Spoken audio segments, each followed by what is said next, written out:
खाता Paytm payment bank में है। पेटीएम का उपयोग कर रहा हूँ। मेरी नमकीन की दुकान है जहाँ पे पेटीएम का क्यूआर कोड लगा हुआ है जिस पर ग्राहक ऑनलाइन लेन देन करता है, लेकिन 1 फरवरी को मेरे खाते से लेन देन बंद हो गया।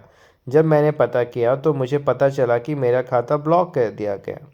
मैंने पेटीएम के कस्टमर केयर से संपर्क किया और मुझे पता चला, उन्होंने कहा कि तेलंगाना साइबर पुलिस ने मेरे खाते में 20 रुपये के फर्जी ट्रांजैक्शन आया है, इसलिए आपका अकाउंट ब्लॉक कर दिया गया है। कृपया मेरी मदद करें। इस तरीके से बहुत से लोग हैं जिनकी छोटी सी किराने की दुकान है, राशन की दुकान है, पान की दुकान है, या फिर कोई केवाईसी का दुकान है, या फिर कोई सीएससी सेंटर है, ग्राहक सेवा केंद्र है, ऑनलाइन काम काज करते हैं या कई बार पैसे लेते हैं ऑनलाइन और फिर सामने वाले को कैश पकड़ा देना। सामने वाला भी अपनी मजबूरी लेकर आता है कि मुझे भैया कैश की ज़रूरत है, मेरे पास लेकिन ऑनलाइन है, आप ले लें। आप भी कुछ अपना कमीशन काट के सामने वाले को कैश दे देते हैं। लेकिन आपको ये समझना होगा कि सामने वाला जो पैसे दे रहा है वो अगर फ्रॉड का पैसा है, ठगी का पैसा है, तो वो पैसा आपके खाते में आया है तो आपका खाता भी फ्रीज़ होगा। आप भी कहीं ना कहीं गुनहगार माने जाएंगे और उसके लिए आपको परेशानी झेलनी पड़ सकती है।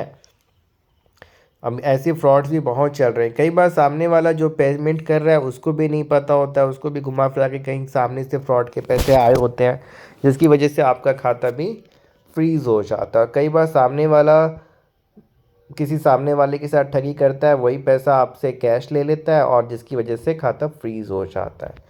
और बेवजह छोटे से अमाउंट के लिए किसी दूसरे स्टेट के पुलिस के द्वारा, चाहे वो राजस्थान पुलिस हो, तेलंगाना हो, यूपी हो, गुजरात पुलिस के द्वारा हो, या फिर बेंगलोर पुलिस के द्वारा हो, दिल्ली पुलिस के द्वारा हो, आप रह रहे हैं किसी और राज्य में और कंप्लेन किसी और राज्य की है और पुलिस के पास जाना, अपने बातों को रखना, अकाउंट को अनफ्रीज़ कराना, एनओसी लेना, उनसे मेल करवाना बैंक को एनओसी, थोड़ा सा मुसीबत।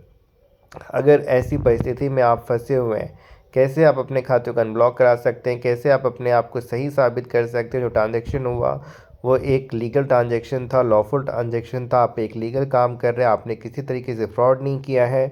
डायरेक्टली जो कंप्लेंट है उससे आपका कोई डायरेक्ट कनेक्शन नहीं है। एक तरीके से आपका जो भी ट्रांजैक्शन था वो लीगल था, बस इतनी गलती है कि फ्रॉडलेंट अमाउंट आपके अकाउंट में आ गया है जिसकी वजह से अकाउंट फ्रीज़ किया गया है, तो उसे अनफ्रीज़ किया जाए। मेरे द्वारा कंप्लीट आपको मदद की जाएगी, चाहे वो पुलिस को संपर्क करना हो, बैंक को करना हो, लीगल नोटिस भेजना हो, आपको गाइड करना हो, हेल्प करना हो कैसे क्या करना है जिससे आपका अकाउंट अनफ्रीज़ हो और आप अपने पैसे को निकाल सकें और किसी अन्य समस्या में ना पड़े और आपका समय, पैसा और मानसिक परेशानी भी बचे।